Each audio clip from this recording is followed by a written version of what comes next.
qu'est-ce que tu dis, mon petit YouTube? Que ça fait longtemps qu'on n'a pas fait d'analyse de posture? Ouais, je sais. Mais aujourd'hui, c'est le cas.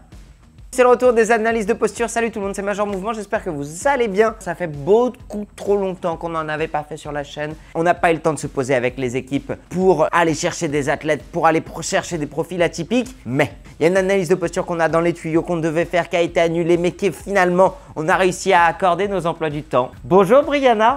Bonjour. Comment vas-tu? Ça va bien et toi? Ça va très bien. Brianna, est-ce que tu peux te présenter pour les gens qui ne te connaissent pas? Je suis escrimeuse handisport depuis toute petite et j'ai participé aux Jeux de Paris en 2024. Tout à l'heure, tu m'as donné ton palmarès. Il était gigantesque. Vas-y. 17 titres nationaux. 17 titres nationaux. Oui. 17 titres nationaux, ça veut dire que pendant 17 ans, tu as dominé l'escrime français? Alors j'aimerais bien, mais sur 25, ça fait beaucoup. C'est ce que 17. je me suis dit. Depuis qu'elle est là. Oui. 17 titres depuis 2016, donc depuis mon entrée en équipe de France. Ça va faire 10 ans presque. Oui. Le sabre, l'épée et le fleuret. Donc en gros, tes adversaires, quand elles te voient arriver, elles se disent « Ah merde, elle va tout rafler ». C'est foutu. On les embrasse quand même. C'est très Oui, cordial oui. l'escrime, je sais. Même si c'est très compétitif, ça reste très cordial, très respectueux. Donc on vous embrasse, vous êtes les bienvenus sur la chaîne. En national, mais ça va plus loin parce que tu as voyagé aussi un petit peu. Oui, ça va un petit peu plus loin avec un titre de vice-championne d'Europe par équipe avec mes adversaires et collègues. Une médaille de bronze aussi en Europe et pas encore de médaille mondiale, mais un titre de vice-championne du monde chez les jeunes. Bravo, félicitations. Et les jeux? Et les jeux, 2 fois 4e, mais j'espère que la prochaine sera la bonne. Je te le souhaite aussi. Difficile d'être 4e, non?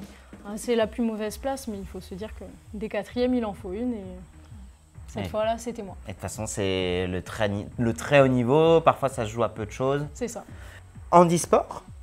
Pourquoi? Pourquoi? J'ai un pied beau, une malformation congénitale du pied droit, donc je suis née comme ça, et ça entraîne des difficultés sur la mobilité, la force, et du coup pour pratiquer l'escrime debout, qui est un sport qui sollicite énormément les appuis, c'est plus compliqué. Donc tu fais l'escrime en fauteuil? C'est ça, l'escrime handisport se pratique que en fauteuil, ça permet de remettre tous les handicaps à égalité. Il y a quand même 2 catégories pour dissocier les gens qui ont une bonne mobilité du tronc et ceux qui en ont pas, et du coup moi je suis dans la catégorie de ceux qui sont... Ceux qui ont les abdos et qui sont capables finalement de faire des esquives, j'imagine. C'est ça. Et de se déplacer. Ça va être hyper intéressant. Et au-delà de toute cette expérience, tu as aussi une spécialité qui fait que je pense que cette vidéo va être vraiment cool. Quel est ton métier? Et du coup je suis pédicure podologue. Donc on va avoir plein de trucs à se raconter. Vous avez été hyper nombreux à apprécier la vidéo avec Dimitri. Je ne sais pas si tu l'as vu, on vous la met juste là. Oui. Dimitri qui est ergothérapeute, athlète handi sprinter. Ils avaient adoré le double discours, à la fois qui est expert de sa pathologie mais qui a le pas de recul du professionnel de santé qui certes voit sa propre expertise, mais voit aussi ses spécificités. En fait, on est à la fois patient et en même temps expert. Et donc, moi, j'ai hâte de t'entendre parler éventuellement du pied beau, mais de tout un tas d'autres choses. Mais moi aussi, hâte d'échanger. Trop bien. Donc, si jamais vous ne connaissez pas, je suis kiné, je suis thérapeute manuel. Et sur ces analyses de posture, on fait un peu de la kiné-spectacle, où l'idée, c'est de tout simplement regarder les gens, voir leurs points forts, leurs points faibles, essayer de deviner leurs douleurs et éventuellement leurs antécédents. Donc, je n'en sais pas plus sur toi, sur ta carrière, sur tes blessures. Tu vas aller te changer, te mettre en tenue de sport, regarder à la caméra et sur ce tableau, tu as vu que je t'ai très bien représenté? C'est magnifique. Tu pourras repartir avec. Mettre tes points forts, tes points faibles, tes douleurs et tes blessures. Et moi, je vais te regarder comment tu bouges, regarder certains gestes et essayer de deviner si j'arrive à deviner ces choses-là. Ok. Ça roule? C'est parti. Attention, ça va aller très vite. Alors du coup, mes points forts dans l'escrime et dans la vie de tous les jours, c'est la mobilité et la vitesse, surtout des membres inférieurs. Mes points faibles, c'est la respiration, la force. Je manque de force, surtout sur les membres supérieurs. Les douleurs, j'ai des cervicalgies, donc des douleurs au niveau des cervicales, qui sont récurrentes depuis les entraînements intensifs des Jeux. Et les blessures, il n'y en a pas, juste les antécédents de pied beau. Souplesse, ouais, j'ai mis immobilité, mais souplesse, c'est un point important aussi. Il y a quelques années de danse qui sont passées par là. On peut les préciser, du coup, c'est des cervicalgies asymétriques, qui sont purement liées à la pratique de l'escrime. C'est un truc super fréquent chez les escrimeurs. Voilà. Ça a été très rapide. Oui. Donc soit tu connais très très bien ton corps, Un petit peu. soit l'escrime n'est pas générateur de blessures et tu as 0 blessure. Je crois qu'on n'est pas loin du record de durabilité quand même. Bon, et bah parfait, c'est parti pour l'analyse. C'est assez marrant parce que je pensais beaucoup plus voir l'asymétrie Oui, et finalement on la voit très très peu. il y a du travail derrière. Il y a du travail Il y pour... a pas mal de travail pour compenser. compenser et éviter qu'il y ait des répercussions hautes, parce que sur les pieds beaux, souvent, ça finit avec des problèmes au rachis. Donc, mes parents surveillaient ça. Alors c'est assez drôle parce que moi, tu sais à quoi j'ai pensé? La première asymétrie que je pensais, c'était par rapport à l'escrime, Ouais. pas par rapport au pied beau. Et oui, un petit peu au niveau des membres supérieurs, mais comme je suis pas très tankée, ça se voit pas beaucoup en effet. Exactement. Alors la première chose en effet qu'on voit, alors je parle sous couvert de la professionnelle. On a une arche plantaire ici qui est beaucoup plus développée. Alors ce qu'il y a d'intéressant, c'est que si je dis pas de conneries, et tiens d'ailleurs je veux bien que tu me corriges, de mes souvenirs, le pied beau, varus, équin, alors c'est vraiment pas maspé. C'est quand on va avoir le talus qui va être engagé dans la pince mi-malléolaire sur de la flexion, supination et inclinaison interne. C'est un petit peu ça, ouais. Nous, on appelle ça du coup le mouvement de varus vers l'intérieur, qui est associé à un équin, donc dans ce sens-là. Donc à la naissance, il faut déplier un peu le pied parce que, en l'occurrence, c'était un stade avancé, donc le gros orteil touchait vraiment le derrière du mollet. Il était replié sur la jambe avec une subluxation complète de l'articulation talocrurale. Donc tu as le gros orteil qui touche ça. Donc complètement vers l'intérieur et retourné en fait derrière la jambe. D'accord. Donc ça, est-ce que tu sais d'où ça vient? Le pied beau, c'est idiopathique. On ne sait pas trop d'où ça vient. Il peut y avoir des causes neurologiques dans certains cas. Moi, ce n'est pas mon cas. Il y avait un manque de place dans l'utérus dû à une grossesse gémellaire. Et puis après, c'est des défauts de positionnement, des facteurs génétiques, etc. Donc quand tu es née toute petite, tu avais donc le pied complètement fixé. Qu'est-ce qui a fait, entre guillemets, qu'il est resté fixé, mais pas complètement? Qu'est-ce qui a fait qu'on a réussi à gagner? Alors déjà, il y a des manœuvres à la naissance de repositionnement du pied et ensuite, c'est d'abord beaucoup de kinésithérapie pour essayer de regagner un petit peu en souplesse parce que tout le triceps sural et le tendon d'Achille sont trop courts. Et ensuite, il y a des protocoles très précis. Aujourd'hui, on a des protocoles qui se font avec des attelles et des plâtres pour rectifier d'abord la position de varus et ensuite de corriger l'équin et des interventions chirurgicales pour allonger le tendon d'Achille parce qu'il est beaucoup trop court. J'ai vu, en effet, j'ai cru voir, alors voilà, une chirurgie tout là. Oui, c'est ça. Là, ce qu'il y a d'intéressant, c'est que, je suis désolé, hein, Oui, c'est ça. mais c'est bien de la cicatrice. Oui. Alors, il y en a deux. La première ici derrière, qui a été faite à 3 ans, c'est une ténotomie d'Achille, donc un rallongement du tendon d'Achille d'1 centimètre. Et la deuxième ici, c'est une chirurgie qui ne se fait plus du tout, qu'on appelle la grande chirurgie de libération postérieure, où ils ont rallongé le tendon d'Achille et ils ont ouvert toutes les articulations du médio-pied pour permettre au pied de mieux s'étaler dans le sol. Et donc, ils ont glissé une broche d'ici à là pour tenir tout ça. Parce que si je dis pas de conneries, ça se justifiait dans l'idée de se dire que quand tu as le talus qui est engagé, qui est fixe, ça va aussi entraîner des restrictions de mobilité sur le médio-pied. C'est pour ça qu'ils sont intervenus sur tout l'aspect ligamentaire et capsulaire. Oui, c'est ça. En fait, il y a le mouvement du pied beau part de l'engagement du talus, mais par contre, ça a un impact sur l'ensemble du pied. Donc, on a une rétraction un petit peu de toutes les articulations de la partie interne et au contraire, une partie externe, notamment les muscles fibulaires et les tendons défibulaires qui sont trop longs et du coup qui ne fonctionnent pas bien et qui ne repositionnent pas le pied dans sa position initiale. Si je dis pas de conneries, de mes souvenirs, il y a un peu deux grands pieds beaux. Il y a les pieds beaux d'origine neuro, où vraiment c'est des paralysies nerveuses ou des ultratonicités quasiment spastiques qui fait qu'on a un mollet qui est en permanence engagé. Et comme le mollet est extrêmement puissant, il va battre les releveurs et on va se retrouver avec un pied fixe. Et toi, c'est plutôt, entre guillemets, articulaire. Oui, c'est un pied beau ortho. Ortho, exactement.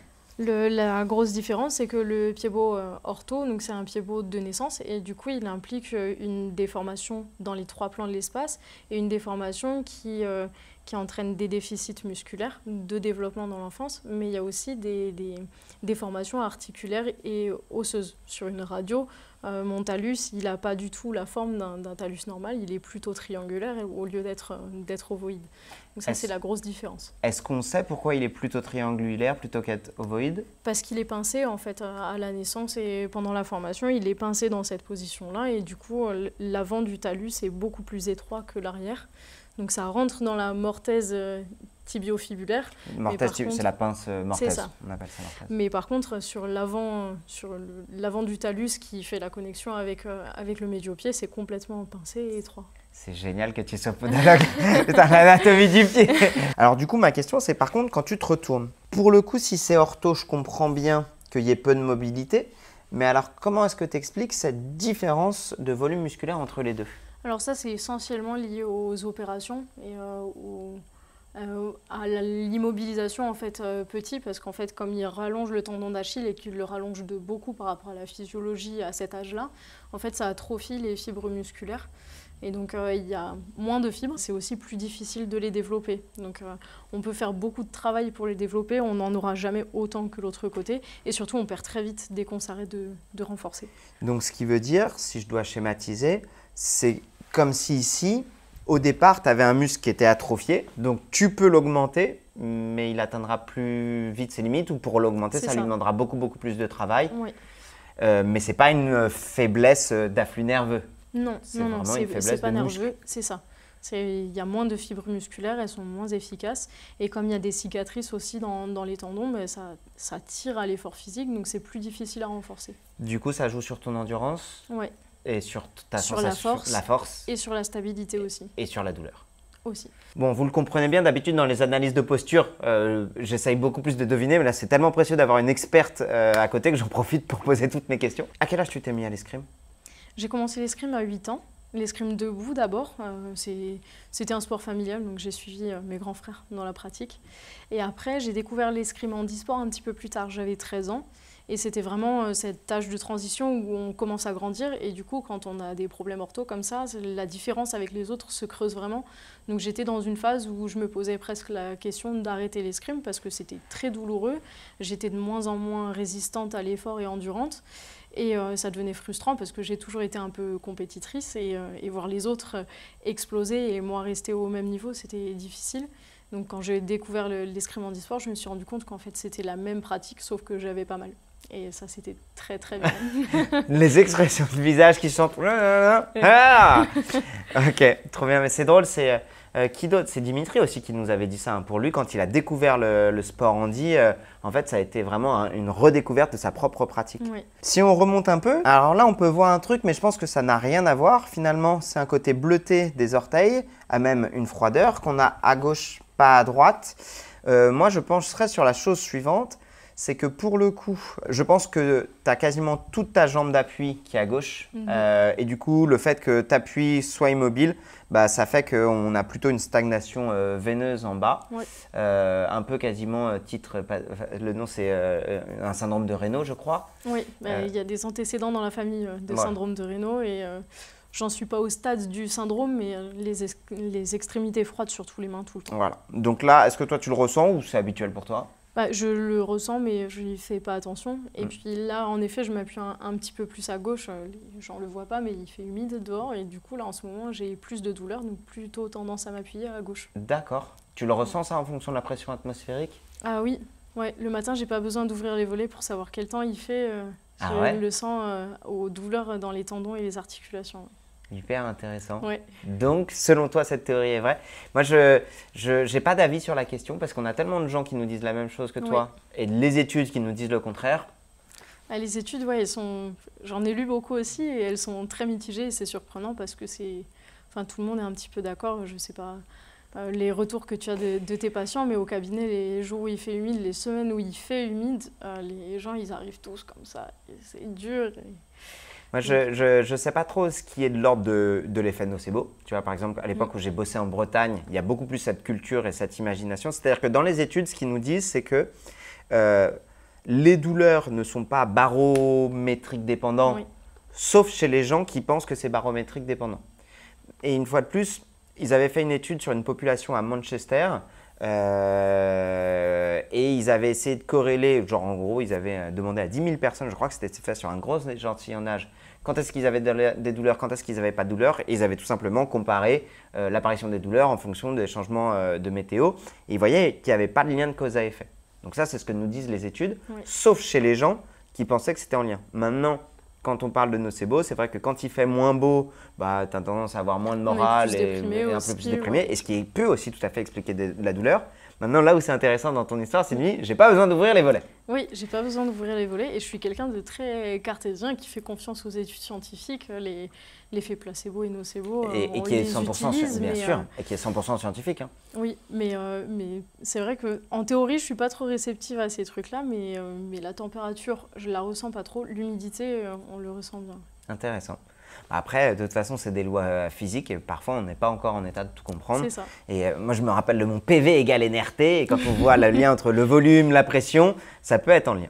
Si on remonte un petit peu, alors là, ce qui est assez intéressant, c'est que pour le coup, au niveau des genoux, ça, c'est assez rare. On a le genou gauche où vous voyez la rotule qui pointe vers l'intérieur. Quand la rotule pointe vers l'intérieur, c'est le fémur qui tourne vers l'intérieur, plutôt en rotation externe, mais qui est pour le coup au niveau du pied droit. Donc on a le fémur en rotation interne et le tibia en rotation externe. Normalement, chez les gens, habituellement, quand on a un fémur en rotation interne, on va retrouver l'autre fémur en rotation interne. Normalement, on a le même angle de chaque côté. Chez Brianna, si vous regardez, on a le fémur en rotation interne à gauche et le fémur en rotation externe à droite.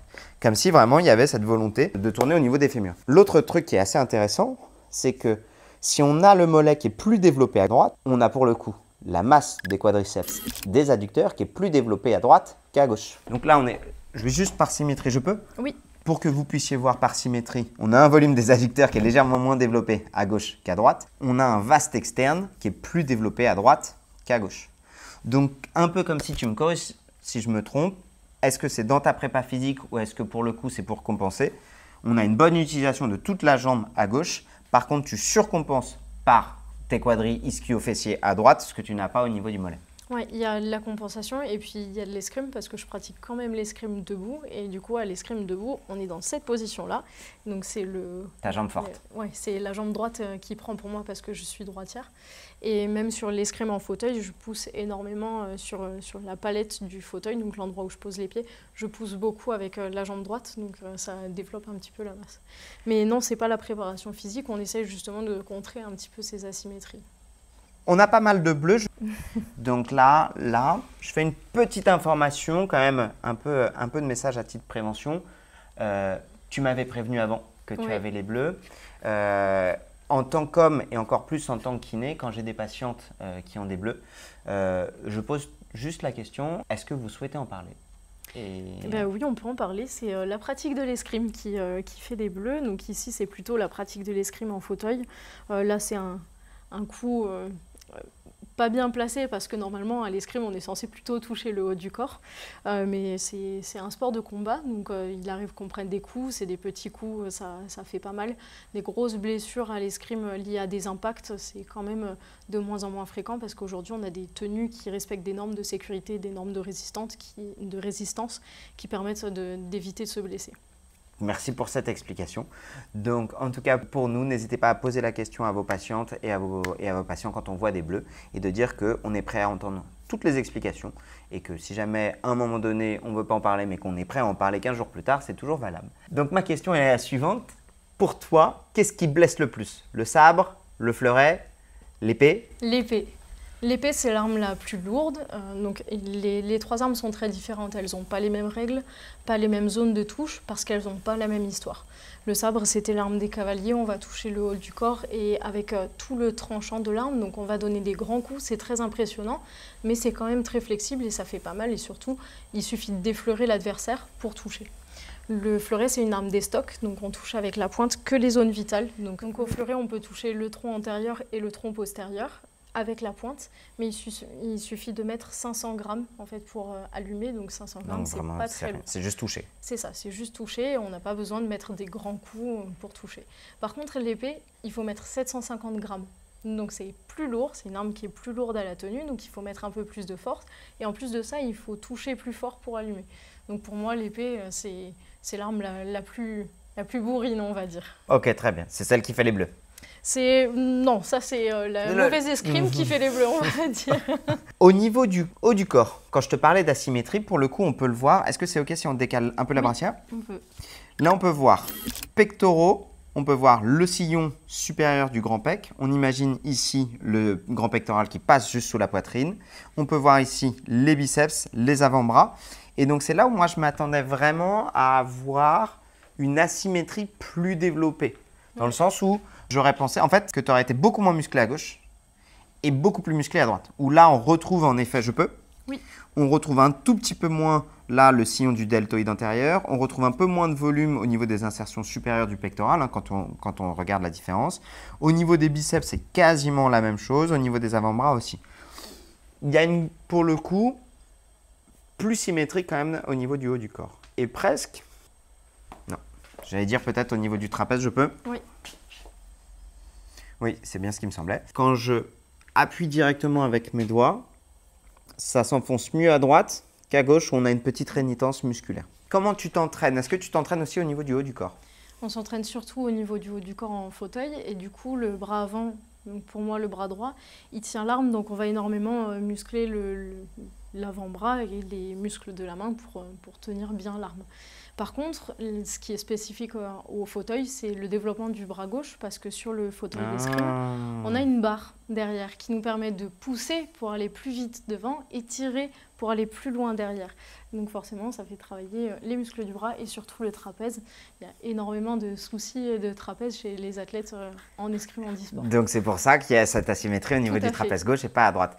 Et ce qui explique en fait que si je devais regarder en détail, probablement que je retrouverais plus de force et tonus avant-bras, biceps ici. Oui. Et par contre, plus de force moignon de l'épaule, tourne-toi, coiffe des rotateurs, grand dorsal, grand dentelé là. C'est ça. C'est ça? Oui. Tiens, on va regarder sur la coiffe parce que c'est celui qui sera le plus facile à voir. Est-ce que tu peux, main neutre, venir chercher rotation externe? Ok. On voit quand même là la masse du grand rond et de l'infraépineux. Et si on vient chercher de ce côté-là, je ne crois pas que ce soit vraiment flagrant. Par contre, j'ai l'impression un peu globale d'avoir une scapula plus développée à gauche qu'à droite. Est-ce que tu peux te mettre de profil, te pencher en avant? Le plus bas possible. Ouais. Ok. Reviens. Te pencher en arrière. Ça craque. Ouais, ça va, c'est habituel. Ce qui est d'intéressant, c'est qu'elle n'est pas limitée quand elle se penche en avant au niveau de la flexion dorsale de cheville. Oui. T'es venu. Si je te demande un squat, ça, c'est pas gentil. ça, c'est pas sympa. Et Non. je vais même te demander un squat, mais en te regardant par là. Vraiment pas sympa. Ça va être compliqué de le faire jusqu'au bout, le squat. Tu prends ce qui vient. Voilà. Ah, ok, très bien. On va regarder maintenant les mobilités. Alors, on est sur une analyse de posture finalement assez surprenante parce que je vais être franc avec toi. Il n'y a rien de ce que j'observe que j'aurais pu deviner. Allonge-toi sur le dos. C'est souvent la question que Guillaume m'a posée tout à l'heure à l'heure du déjeuner. Il m'a dit tu t'arrives quand même souvent à tomber juste. C'est relativement vrai et c'est aussi très faux. C'est vrai quand en fait c'est des profils de patients, des profils de pathologie, des profils de sport que je vois souvent. Le fait que j'arrive à deviner, c'est tout simplement que j'en ai bouffé 10 000 dans toute ma carrière. Là, en fait, une Brianna, c'est la première fois que je vois ça. Les pieds bovarus équins, je pense que ça fait 12 ans que j'en ai pas vu. Et ceux que j'avais vus, ils avaient 6 mois, tu vois. Oui. Et l'escrime fauteuil, pareil, j'en ai jamais vu. Donc, je découvre. Mais je pense que c'est pareil pour tous les professionnels dans les métiers. Dès que c'est stéréotypé, c'est beaucoup plus facile. Et puis après, il y en a où il faut se creuser un peu la tête. C'est ça. Alors, on va regarder. Je vais vous montrer d'ailleurs ma petite technique pour évaluer la dorsiflexion d'un pied. Je vais le faire du côté sain. Je peux dire sain et pathologique ou tu n'aimes pas qu'on dise pathologique? Non, ça va. Ça te va? Donc, vous avez une première technique où on va venir chercher juste la dorsiflexion à ce niveau-là. Par contre, quand on fait ce mouvement-là, c'est un peu bête parce qu'au niveau de mon appui, je suis au niveau de la tête des métas. Et regardez, quand j'appuie sur la tête de méta, si j'appuie plus avec la loge de mon index et de mon pouce, finalement, le mouvement, je le fais au niveau de la flexion dorsale des orteils. Donc, je ne suis pas du tout en train d'évaluer spécifiquement ma cheville. Si jamais je prends un peu plus bas, je prends ma cheville, ça marche pas trop mal, mais j'évite en fait la mise en tension musculaire qui fait que là, je suis plutôt dans une écoute tissulaire de la dorsiflexion. Maintenant, si je vais aller spécifiquement au niveau du talus, donc là, on a le tibia qui compose, je dirais, à peu près 90% de ma mortaise. Ensuite, j'ai un ligament entre les deux qui s'appelle comment déjà? Le ligament tibiofibulaire proximal. Exactement. Tu vas te faire engueuler si jamais tu l'as pas. Fais gaffe. Qui est un ligament qui est extrêmement dur, qui est à peu près l'équivalent, sans déconner, tu peux filmer ça. Si ça, c'est mon tibia, ça, c'est mon péroné qu'on appelle aujourd'hui fibula. Entre les deux, c'est à peu près ça, mon ligament. Il est extrêmement puissant. Je ne peux pas le palper, mon ligament, parce qu'il va y avoir trop de tibia par-dessus. Et il va y avoir aussi les muscles des releveurs des orteils. Oui. Je ne dis pas trop de conneries. C'est ça. Et le tibial antérieur. Et le tibial antérieur. Ensuite, quand je vais aller en dehors, là, je peux tomber sur la tête de mon péroné, juste là, donc la tête de la fibula, sur lesquelles va venir s'insérer, si je ne dis pas de conneries, le biceps des ischio-jambiers, donc les portions externes des ischio-jambiers, mais aussi le ligament latéral externe et l'extrémité inférieure du tenseur du fascia lata. Oui, aussi. L'anatomie du genou, tu l'as oui, encore bon. en tête? Ça va à peu près. Moi, mon métier, il va de là à là. Celui de Brianna, il va de là à là. Mais là, tous les deux, on est dans une zone obscure, celle du genou. Donc, on a la fibula qui descend. De toute façon, tous les pros d'anates se feront un plaisir de me corriger en commentaire. Et Dieu sait qu'ils ne sont pas nombreux, mais très virulents. Bref, tout ça pour vous dire que quand je vais venir évaluer uniquement ma mobilité articulaire de ma cheville, je vais venir prendre ma commission entre mon pouce et mon index, épouser la tête antérieure du talus et venir ensuite chercher mon calcanéus, l'os du talon, le calcanéum, épouser mon pied et utiliser tout le poids de mon corps. J'aime bien cette technique. Au-delà de l'évaluation de la mobilité dorsale, c'est aussi un bon moyen pour étirer. Pourquoi? Parce que les gens sont très forts au niveau du tendon d'Achille et que si jamais derrière je veux faire du contracté-relâché, alors normalement je vais le faire plutôt en controlate, mais là je ne vais pas le faire parce que je risquerais de lui faire mal. Ça va faire que si jamais je veux faire un contracté-relâché, j'épouse, je viens chercher la tête du talus et là je lui demande de pousser et de relâcher. Et j'utilise le temps d'étirement sur mon poids de corps. Tu le connaissais celui-là? Non, belle découverte. Ah, tu vois, il est intéressant. Est-ce que si jamais je l'étire, je te fais mal? Il y a un risque quelconque? Non. Je ne vais pas faire la même chose. Hein. Non, il n'y a pas de risque particulier. C'est juste que tu vas sentir que tu vas arriver vite en butée osseuse. C'est la butée osseuse? Oui. Donc, ce qu'il y a d'assez intéressant, je vous explique juste après ce que ça veut dire butée osseuse. Donc là, oui, en effet, ce n'est pas du tout la même sensation. Voilà. Comment savoir quand une articulation est limitée par un conflit antérieur, qu'on va plutôt appeler butée osseuse, ou par une restriction de mobilité postérieure? Je vais vous faire très simple. Ça, c'est une pince. Ça, c'est un rouage. Si jamais je ne peux pas aller plus loin que ça, c'est soit parce que j'ai un conflit devant et que ça bloque, soit parce que j'ai des éléments postérieurs qui m'empêchent d'aller plus loin. Au niveau de la cheville, si jamais je suis raide au niveau de mes solaires ou de mon tendon d'Achille et que je vais venir chercher une dorsiflexion, que ça va mettre en tension, je ne pourrai pas aller plus loin. Ce qui va être le cas à gauche. Par contre, à droite, ce qui limite Brianna, c'est le fait que quand elle va venir chercher la fermeture, c'est le conflit entre la tête du talus et la pince, la mortaise tibiofibulaire ou la pince tibiofibulaire qui va l'empêcher d'aller plus loin. En gros, ce qu'elle a, c'est ça. J'ai pas de conneries? C'est ça. Putain, c'est tellement bien. Je vais t'embarquer avec moi dans la poche. La différence, c'est qu'elle, en termes de ressenti, elle va ressentir ici un peu comme un doigt dans une porte. Hein. Ça fait mal et ça coince et ce sera systématiquement douloureux et répété. Oui. Tandis que sur les étirements postérieurs, on sent que ça tire. On peut gagner sur du contracté relâché, on peut gagner sur des étirements. C'est ça. Alors ça, c'est intéressant. Ce que je ressens, donc, on a au niveau du médio-pied et au niveau du pied, on a ce qu'on appelle le fascia plantaire. Le fascia plantaire, il est quasiment dans le prolongement de l'insertion du tendon d'Achille. Il vient s'insérer sur l'épine calcanéenne. Sur les processus. Sur les processus calcanéens, là? Ouais, des deux côtés. Des deux côtés? En médial, sur le processus médial, ici. Ouais. Et sur le processus latéral, qui est un peu plus bas. Ouais. C'est ça. C'est ça, hein? Ici. Là. Ok. Donc, il est transversale entre les deux. Ok. Et après, il va remonter quasiment en triangle pour venir chercher la tête des méta. Oui, il vient chercher les 5 têtes. Les 5 têtes. Ça fait vraiment comme une membrane qui recouvre tous les muscles plantaires. Ok. À la palpation, ce que je ressens chez toi, c'est que là où tu avais ton arche, c'est un vrai creux. Oui. Par contre, ici, je ressens ton fascia plantaire, comme s'il était décalé, comme si tu avais ouvert le rideau de ton fascia plantaire. Alors, c'est pas tout à fait le fascia plantaire, c'est le muscle qui est juste en dessous que tu sens. Le long fléchisseur de l'hallux. Oui, c'est celui-là. Enfin, c'est même le court fléchisseur de l'hallux, puisque le long, il remonte le long du tibia. Le long du tibia en poste. Oui. Lui, là, c'est ton court fléchisseur de l'hallux que je ressens. C'est ça. Pourquoi il est si dur? Parce qu'il est trop court.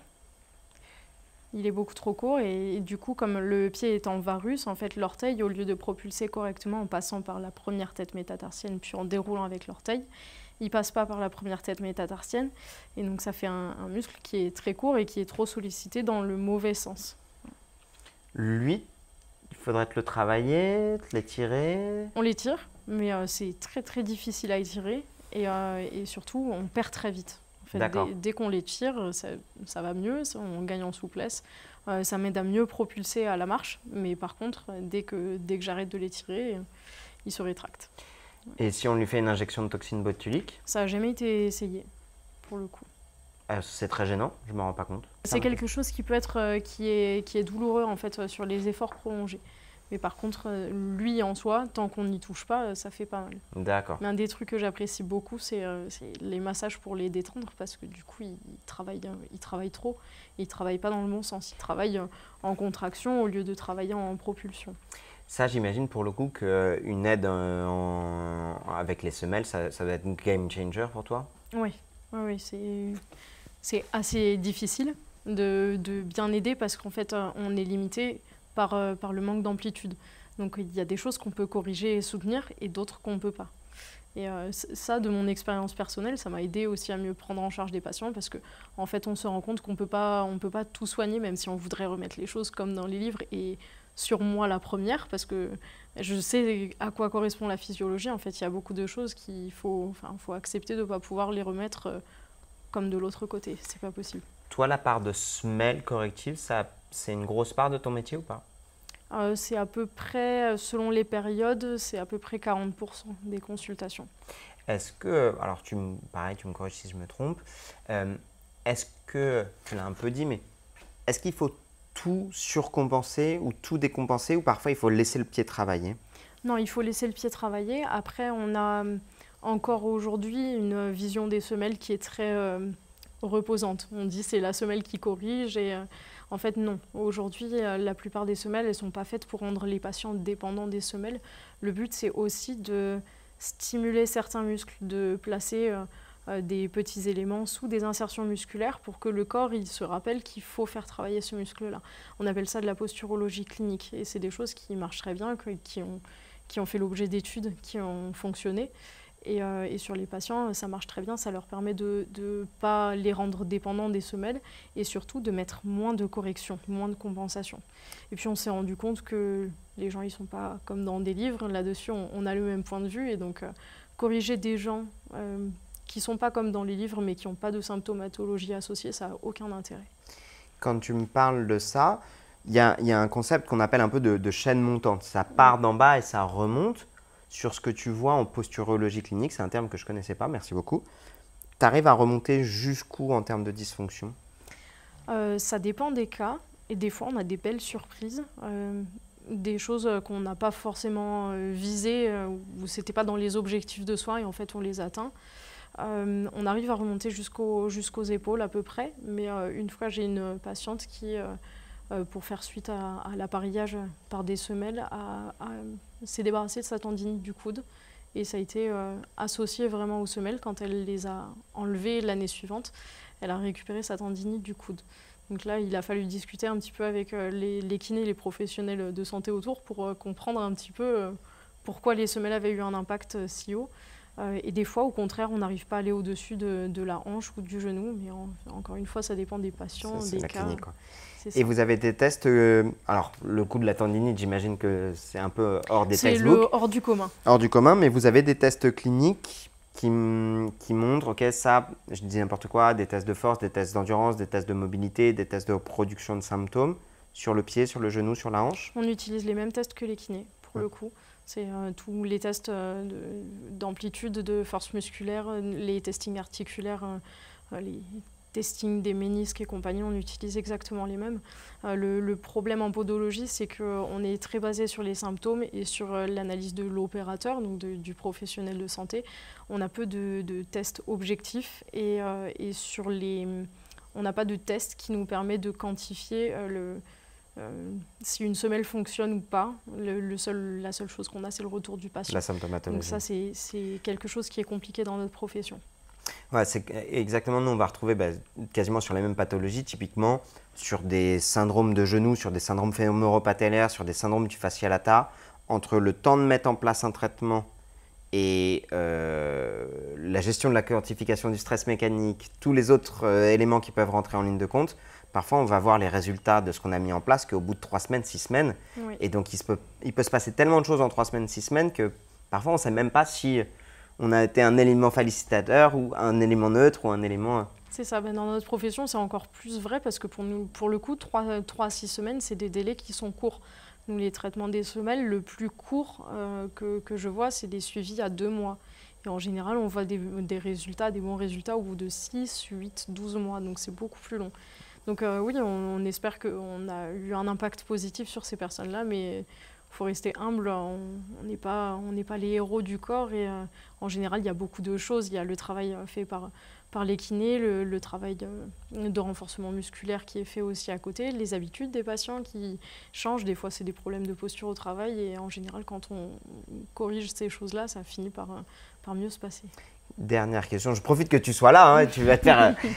trop bien, c'est hyper intéressant. Mais c'est vrai que c'est la première fois que j'ai un podologue sur ma chaîne. Je l'avais déjà fait sur Insta, mais pas sur YouTube. Si tu sais à quoi ça me fait penser que c'est pour ça que j'aime autant le rachis et en particulier les douleurs d'irritation nerveuse ou les douleurs discales, c'est que c'est on-off. Tu as vraiment le côté où je mets en place un traitement, ça marche dans les 2 minutes déjà pour savoir si je suis dans la bonne direction ou dans la mauvaise direction de traitement. Là où j'ai plus de mal sur des genoux… c'est plus long. C'est plus long. L'ortho, il faut faire preuve de patience. En général, il faut beaucoup de renforcement. Puis, il faut laisser les structures cicatriser aussi, mais dans le mouvement. Du coup, c'est toujours plus long. Et puis, il y a le corps qui repose dessus, donc c'est plus compliqué. J'en profite pour t'avoir sous la main. J'entends finalement la différence entre de la posturologie clinique et la posturologie. Oui. On va faire grincer quelques dents. Une fois de plus, je ne sais pas quel est ton positionnement. Moi, je respecte tout à partir du moment où ça reste dans l'intérêt du patient et où, en tant que pro de santé, on ne rend pas les choses plus compliquées qu'elles ne le sont déjà. Oui. Ça, c'est mon avis. Après, c'est sûr que j'ai quand même plus de difficultés avec des courants de pensée qui s'éloignent complètement de la littérature scientifique. Oui. Alors moi, je rejoins complètement ton point de vue. Je ne suis pas formée à la posturologie comme la plupart des gens l'entendent. La posturologie, c'est quelque chose qui aujourd'hui n'a pas été démontré comme étant efficace par la science. On a eu des études qui ont prouvé que des éléments sur des semelles en dessous d'une certaine hauteur n'avaient aucun impact. Et les éléments de posturologie qui sont utilisés dans nos métiers sont inférieurs à ces hauteurs-là. Et eux soutiennent que ça a un impact. Donc on considère que c'est plutôt du placebo.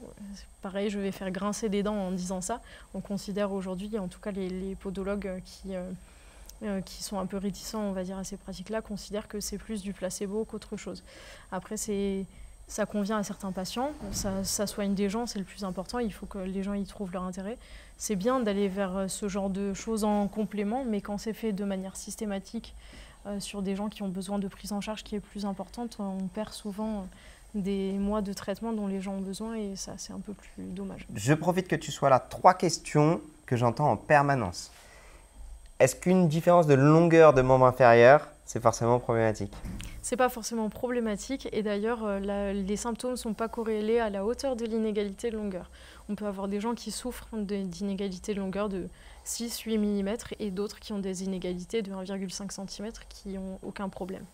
Il y a ça et puis il y a tout le contexte autour qui fait qu'il y a des gens qui décompensent un jour et d'autres qui ne décompensent pas.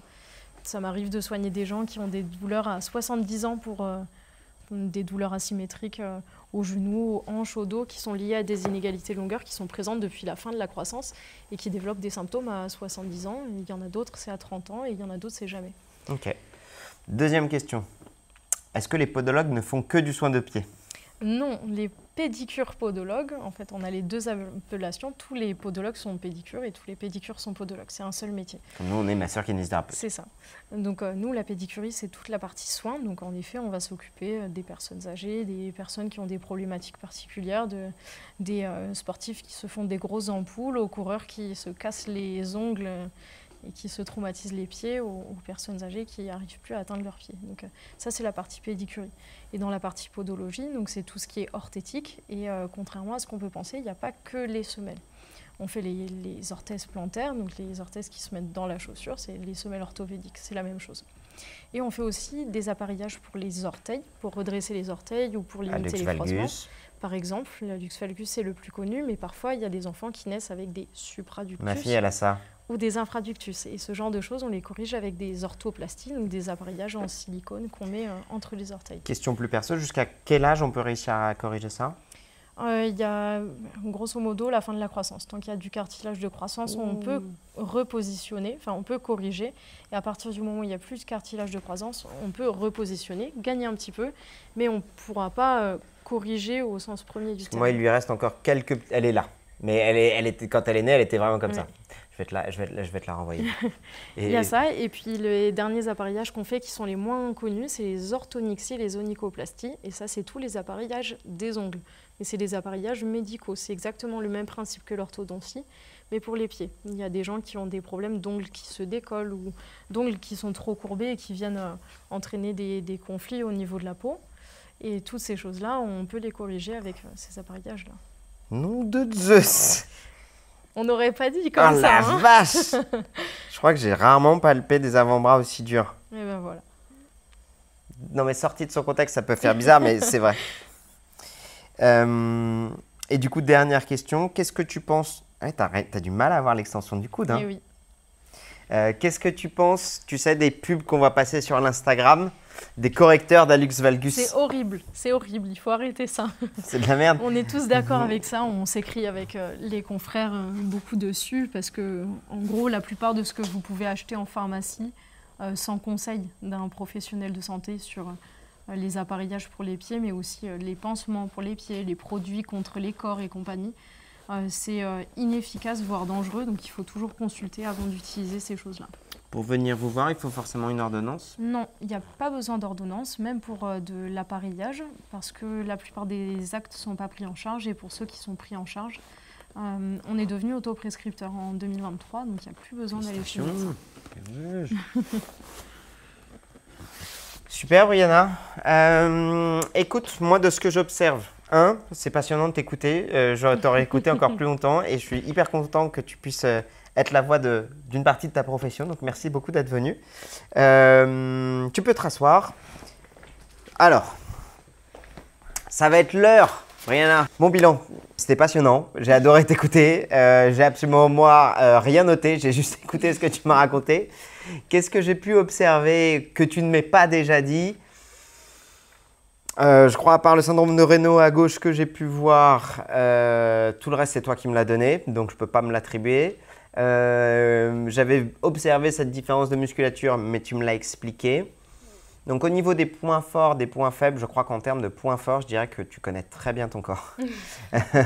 Je sens que tu sais exactement où tu vas, comment tu t'organises.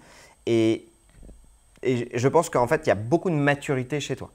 On sent que tu as vraiment la tête bien faite, tu sais ce que tu veux, je pense que tu es bien entouré, bien encadré, tu sais où tu veux aller. Donc je crois que mon premier point fort, c'est quasiment, si je dois le rattacher à ton sport pour le bien de la vidéo, je dirais vraiment une grosse intelligence de jeu, une grosse intelligence stratégique et probablement c'est ce qui doit ressortir dans ton jeu. Peut-être même pour compenser un défaut physique, mais qui ne serait pas que les quins. Tu vois, tu me l'as dit, je ne suis pas la plus mastoc, mais je pense que tu vois bien les coups, tu sens bien les coups, oui. Tu es maline. Et je pense que c'est plutôt sur de la vitesse et de l'intelligence de jeu que tu dois te démarquer par rapport à tes adversaires. Oui, c'est vrai. Alors, bien entouré, il faut l'être, mais nous, dans les sports amateurs, on n'est pas forcément en structure, donc il faut développer son environnement autour de soi. Donc, moi, je suis allée chercher un petit préparateur physique dans une salle de sport, un super préparateur mental, des entraîneurs autour de moi. Et puis, j'ai la chance d'être issue d'une famille de sportifs, une maman professeure de danse classique, ça, je te l'avais pas dit. Mais du coup, j'ai fait 22 ans de danse classique, donc c'est aussi pour ça que j'ai une bonne coordination, une bonne connaissance de mon corps. Et avec un handicap comme ça, on est obligé de s'écouter parce qu'il y a des jours où ça va très bien et des jours où ça va beaucoup moins bien, donc il faut arriver à s'adapter. Donc ça, c'est ce que je dirais au niveau des points forts. C'est vrai que je pense que les 3/4 de tests que je fais habituellement, je ne les ai pas fait tellement j'étais embarqué dans la conversation, mais vous ne m'en voudrez pas. Au niveau des points faibles, c'est difficile de voir des points faibles finalement parce que j'ai l'impression que comme tu les as identifiés bien en amont, que tu sais super bien compenser. Et là, je pense que je n'ai pas les connaissances techniques et stratégiques de ton jeu pour dire là, il y a un point faible qui est obvious. En point faible, en premier, c'est la force. J'ai un manque de force et du coup, face à des adversaires qui sont, même chez les femmes, beaucoup plus fortes physiquement que moi, c'est pas compliqué de jouer, mais il faut jouer sur d'autres terrains, justement, sur la vitesse, sur l'intelligence, sur le fait de tromper son adversaire pour pas tomber dans ce jeu de force. Il y a ça, et puis il y a les asymétries aussi au niveau des membres supérieurs qu'il faut arriver à contrôler. Dans la préparation physique, on a toute une partie qui est vraiment du travail spécifique sur l'escrime, mais il ne faut pas oublier le reste pour pas se blesser et pour prévoir le après, parce qu'une carrière d'escrimeur, c'est pas si long que ça. Et derrière, il ne faudrait pas s'abîmer trop le corps pour la suite. Parce que c'est vrai que dans votre sport, c'est pas par catégorie de poids, donc tu peux tomber sur une nana d'1m80 et 1m80 plus fauteuil, c'est pas la même mobilité que toi. C'est ça, c'est pas la même mobilité et c'est vraiment pas la même force. Hein. Ouais, donc tu es obligé. S'il y a des filles, moi je fais partie des plus petites et des plus fines du circuit, mais aussi des plus rapides parce que ça va ensemble. Mais en face, des fois, j'ai des filles qui font 2-3 fois mon poids et on n'a pas envie de se faire toucher dans ces cas-là. Je comprends. Au niveau des douleurs, je détecte, finalement là à la palpation, mais tu me l'as donné, ce que je croyais être le fascia plantaire tiré comme un rideau post-op, je croyais que c'était ça avec le long fléchisseur. Non, en fait, c'est le court fléchisseur que j'ai senti. Finalement, que je peux venir chercher sur la douleur, je peux venir la chercher aussi sur la dorsiflexion, mais ça va faire mal. Et sur le triceps sural aussi, sur tous les mouvements qui le sollicitent fort ou pendant longtemps, c'est douloureux. Ok. Par contre, moi, ce que j'ai vu là quand on est en train de discuter sur la place de la science dans la podologie, je pense qu'il y a une petite douleur sacro-iliaque et ou lombaire à droite, où là, pour le coup, tu viens bien chercher en antéversion et tu n'as pas de problème à te pencher. Par contre, le retour de la flexion peut être, à mon avis, un peu douloureux, ou la position debout prolongée. Je pense qu'il y a une petite sacro-iliaque à droite que tu ne seras pas mécontente qu'on mobilise un coup. Oui. Toi, je te le fasse après? Avec plaisir. Très bien. C'est aigu, ça date d'il y a longtemps? C'est par épisode. Voilà, ça va, ça vient, ça dépend des phases d'entraînement. S'il y a des phases d'entraînement intensif, ça peut faire mal. Et souvent, ça se déclenche sur, pas des faux mouvements, mais un peu. Ou sur de la répétition, je pense pas mal. C'est ça, sur de la répétition de mouvements d'escrime ou sur des efforts prolongés. Si je fais de l'escrime debout, pour le coup, pendant longtemps, plus que de raison, je vais le sentir et ça met 3-4 jours à passer. C'est ça en fait. Les contraintes au niveau des sacro-iliaques, on a le sacrum, on a l'iliaque qui est juste là. Les contraintes les moins bien supportées par les sacro-iliaques, c'est les contraintes en cisaillement. Et l'escrime, c'est que ça. C'est de la fente beaucoup, c'est de la fente dynamique, c'est de la fente répétée. Et donc je peux comprendre que l'effort en fauteuil n'étant pas du tout le même que l'effort debout, fait que ça te demande deux recrutements musculaires qui sont très différents. Il n'est pas impossible que typiquement ce que tu tolères mal, c'est tu as fait une grosse prépa physique pour du assis et puis pour X raison tu changes et pendant 3 semaines tu fais beaucoup de debout et ça la transition peut être assez moins bien tolérée. C'est ça. Et puis comme je prends du plaisir à faire les deux, je ne fais pas forcément attention et ça arrive. Ouais, c'est assez fin là-dessus. Ensuite, ce que j'ai détecté, comme je t'ai dit, là au niveau de l'avant-bras, il y a un tonus qui est quand même très impressionnant. Si ça n'avait pas été ton sport, j'aurais appuyé, j'aurais dit là il y a peut-être de la douleur type tendinite. Là, chez toi, je ne sais pas si c'est lié à de la douleur, je ne pense pas. Je pense que c'est vraiment adaptatif et tes avant-bras sont comme ça. C'est complètement adaptatif. Une des pathologies super fréquentes chez l'escrimeur, c'est l'épicondylite. Moi, j'en ai jamais eu. J'ai pas d'antécédent là-dessus, mais c'est un truc qui est fréquent et qui est invalidant parce qu'on fait ces mouvements répétés tout le temps. Moi, c'est vraiment lié juste au tonus, au fait de tenir l'arme.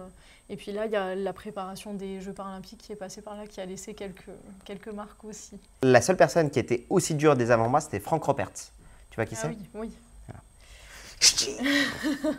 Ça, c'était finalement sur les douleurs, sur les blessures. Je ne saurais pas dire quel antécédent tu as eu finalement. Ah oui, et dernière chose, au niveau du trapèze gauche, là pour le coup, je sens que tu n'as qu'une envie, c'est de faire un bon massage au niveau du trapèze. Rien au niveau cervical sup. Si. Ouais. Depuis les Jeux, enfin depuis un tout petit peu avant les Jeux, il y a des douleurs qui se sont déclenchées dans les cervicales. De ce que les kinés et ostéos de l'INSEP m'ont dit, c'est que à force d'être dans cette position-là, il y a des vertèbres qui se sont pas déplacées, mais il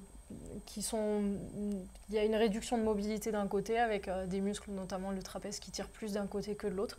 Et ça finit par déclencher des douleurs qui descendent jusqu'au milieu de l'omoplate, notamment au niveau des rhomboïdes et de la coiffe des rotateurs aussi. Et ça a été très invalidant sur le mois après les Jeux, où j'avais des douleurs même la nuit, ça se mettait à pulser jusqu'en haut, mais c'était très localisé sur le faisceau musculaire pour le coup. Ça va mieux depuis? Tu veux que je jette un coup d'œil? C'est plus une douleur aiguë, mais ça va, ça vient, et il n'y a pas de prise en charge particulière qui a été mise en place. On ne sait pas trop quoi en faire en fait. Et là, tu la sens? La réponse des entraîneurs, c'était un peu, ça fait partie des trucs des escrimeurs.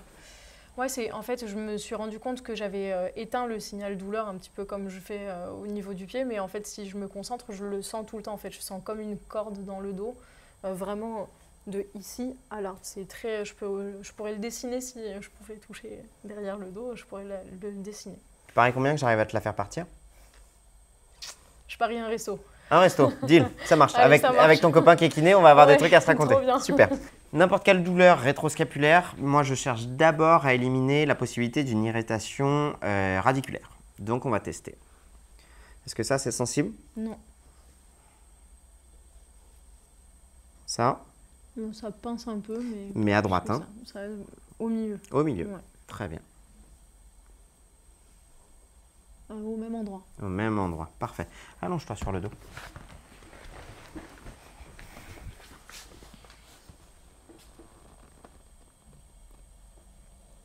Un S. Tu sens un peu là la palpation, mais au niveau du rachis, ça roule. Non, ça va. Est-ce que tu sais ce que je suis en train de faire? Non. Ah! Donc là, ce que je suis en train de faire, c'est le cluster de Weiner qui a pour ça but… s'attire. Ça s'attire Ça où et tire comment? dans le bras. Dans le bras. Ça tire vraiment ici. Ici, très bien. Le cluster de Weiner, il a pour but d'exclure ou d'inclure soit des douleurs d'origine discale, peu probable compte tenu de ton âge et de tes douleurs, soit des douleurs radiculaires. Ok. Donc, une petite irritation au niveau d'une racine nerveuse. À quoi ça peut être lié? Alors là, ça peut être lié en effet le fait que pendant longtemps, tu étais toujours sur la rotation droite. Certes, tu étires du muscle, mais tu étires aussi du nerf. Ok. Ça peut être lié au stress. Juste l'excès de préparation physique, les 4 ans d'attente avant que les Jeux qui arrivent, qui fait que, j'en sais rien, par de la mâchoire, par de la restriction de sommeil, par tous les enjeux qu'il peut y avoir, juste il y a une modification liée au stress. Soit les deux, soit aucun des deux. Ok. Souvent c'est multifactoriel. Est-ce que tu sens une différence? Ça peut tire plus un peu prononcé. moins. Ouais. Mais ça tire plus dans la main, pour Ouais. le coup. Ok, et ben on va la travailler de ce côté-là. Là, tu sens pas grand-chose, hein, Brianna. Non, ça fait… sur les premiers mouvements, c'était un peu sensible là au niveau de la même cervicale, mais… Tu sens que ça passe. Ouais, c'est ça.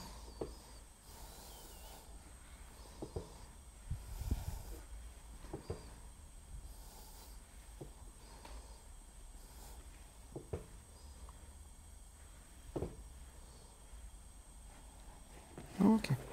Assieds-toi. Et dis-moi si tu sens quoi que ce soit différent. Je sens un peu moins cette corde. Un petit peu moins. Elle est toujours là, mais moins. Ça fait quoi? Ça fait une entrée, ça, au resto. C'est ça. On reteste.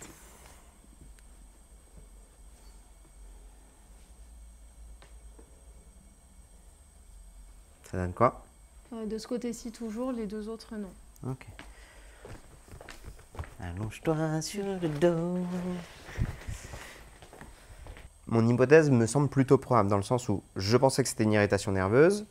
Qu'est-ce qui améliore une irritation nerveuse? Du neurodynamique. Si je fais du neurodynamique et que ça améliore, bah, ça confirme peut-être mon hypothèse. Ok. Maintenant, on va faire la même chose, mais comme c'est un peu ancien, ça va quasiment faire quoi, 9 mois là? Ouais, quelque chose comme ça. On va mettre un peu plus de tension. Donc pareil, là tu t'inquiètes pas, tu vas peut-être ressentir sur les 3-4 premières reps de « Oh putain ça fait mal, oh putain ça fait mal ah !» Ah ça va mieux. Ok. Ok. C'est super raide là dans la main. Et puis ouais, on est vraiment sur ces parcours d'athlètes solo, on va dire. On est vraiment un peu, pas livré à nous-mêmes parce qu'on a un staff encadrant, mais il est au niveau national. En fait, dès qu'on retourne sur nos territoires, on a ce qu'on va chercher, sauf qu'on ne sait pas toujours quoi aller chercher. Donc moi, j'ai pas eu de suivi kiné avec mon compagnon. On a décidé de laisser le travail au travail et la maison à la maison. Donc j'avais pas de suivi particulier en kiné pendant les 4 ans. Vas-y, assieds-toi. Ça va. Bouge un peu la tête et dis-moi ce que tu ressens. Toujours ici, ça bloque un peu à cet endroit-là. Mais après, pour le reste, ouais, ça bloque ici, mais j'ai plus la corde là derrière. Paris réussi, donc ça fera un resto. On va aller chez Michel Saran. marche. C'est un petit brasseur. Un truc un peu sympa. Un petit truc un peu sympa. Est-ce que tu sens les rotations droite-gauche sont plus souples? Oui, et surtout, je les sens plus symétriques. Avant, je sentais vraiment la symétrie. Là, c'est toujours un peu limité à droite, mais je sens que il y a un truc par là, mais... Allonge-toi sur le ventre. Donc le truc par là, je pense que sur le ventre, la tête, c'est un peu plus articulaire. Oui. Les deux bras le long du corps. Pardon, les deux bras le long de ton corps. Je veux bien que tu redescendes un peu la tête sur un côté de ton choix. Comme ça? Ouais, très bien.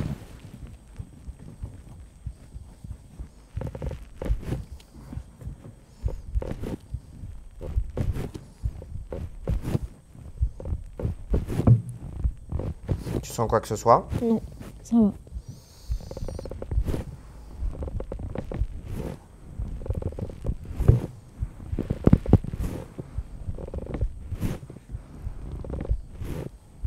Inspire.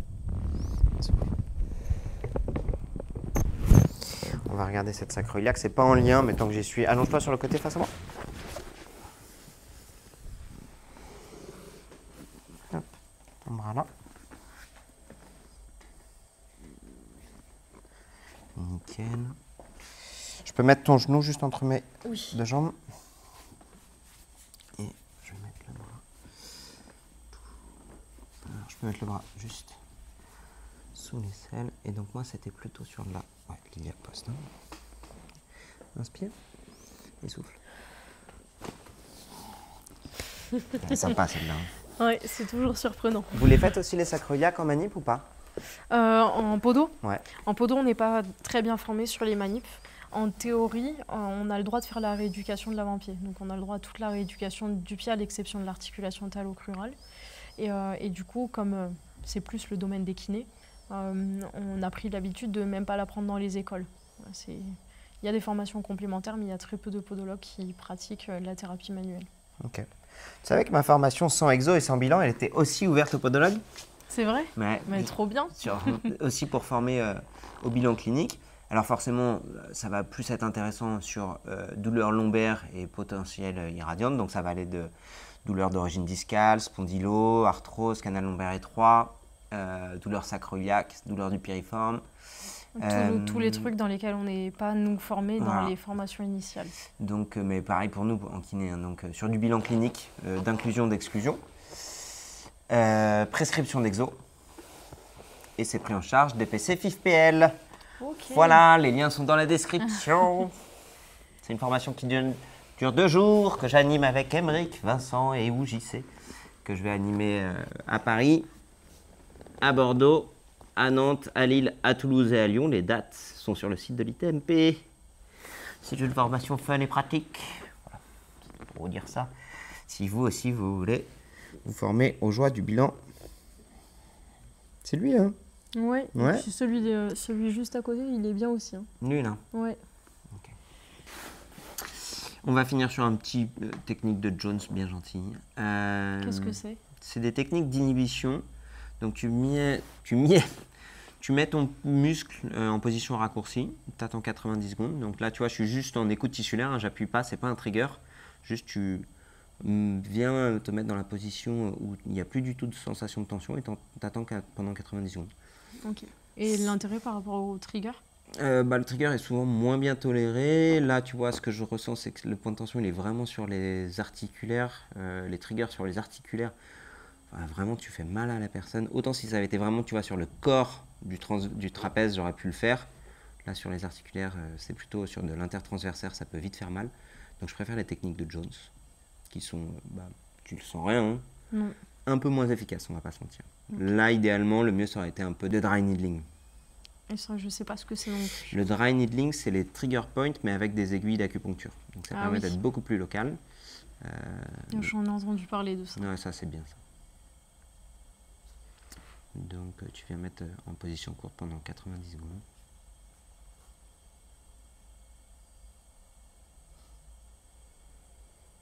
Et le dry...